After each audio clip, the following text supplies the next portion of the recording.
we were in Chicago Comic-Con, and we were on a very popular book together. I was this color artist. And people would come up to us, a bunch of men would come up to us and say, hey, can I buy you a shot? You know, it was after hours at the bar. And so-and-so, I almost said his name, so-and-so said, oh, man, that'd be awesome. You know, can we have, Patron? And we get a bunch of Patron shots. And then he would tell the person, do you mind if I don't take the shot right now and save it for later because I have this other drink? And of course, no one's going to tell us guy no. You know, like, oh no, I just want to buy you a shot, man, you're my hero, blah, blah, blah, and he'd walk away. And John was always so smart. Oh, I said his name. There we go. I never knew that. He, would say, oh, you know David Barron, right? He's my color artist on this book, and, so they'd buy me a shot. So he would take the shot, so the people would put the shots here, and he'd put it behind the menu. And we just racked up like 40 shots. And then a girl would come up, and, hey, I just want to say I'm a fan of your work. And he goes, oh yeah, would you like to have a shot with me? And we'd take the shots that people bought us. Ladies, never take a shot from a surplus of shots that a man is hiding behind a menu at a bar, please. Unless you're at a Comic-Con, then do it. All right, we'll discuss this issue in another panel. I was going to say, I actually have a funny story. I was in Korea as a Marine, and we were in Pohang, and I don't drink alcohol, and I was engaged to my wife at the time, and the only place they would let us was the red light district. So I'm basically stuck in a brothel at a bar in Korea, and this girl comes up and she's like, you'll buy me a drink. And it's like, no, I'm all good, thanks. Like, you'll buy me a drink. It's like just really angry, like yelling, like, you need to buy drinks for me now. And so I just grabbed a pen and a napkin and I'm like, here you go, look, Mickey Mouse. Mickey! Runs away, really happy. And then she comes back with like 3 friends. And they're like, you draw me Donald. Donald and Daffy and Bugs, and just cranking out all these little cartoon characters and stuff. And then these Navy dudes come up and it's, you're hogging all the women.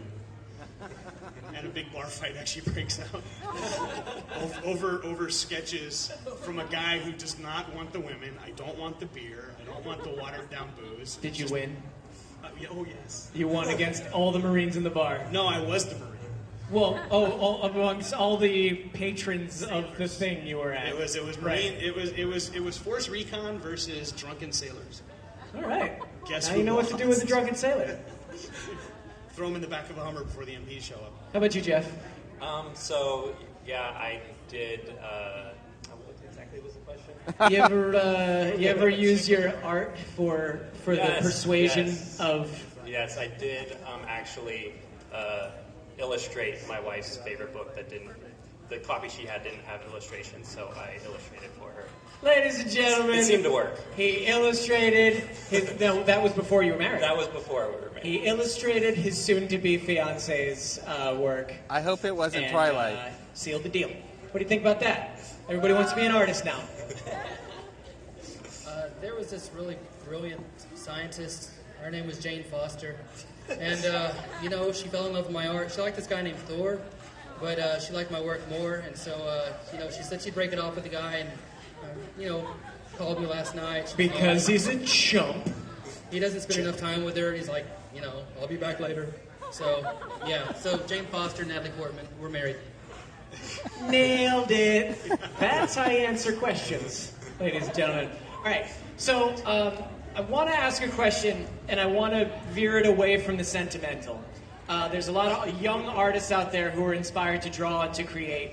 And a lot of times when asked what's the best way to pursue art, there are answers like follow your heart, stick with it, and stuff like that.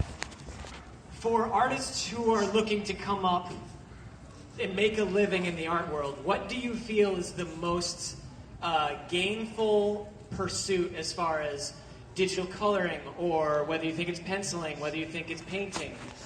What specific position do you think is best for artists to pursue right now that's hot on the market? I would say, position-wise, it has to follow your skill set. So my biggest thing that I give advice, so I'll pass it off to other people in terms of the actual question. I'll kind of bypass it. I really say,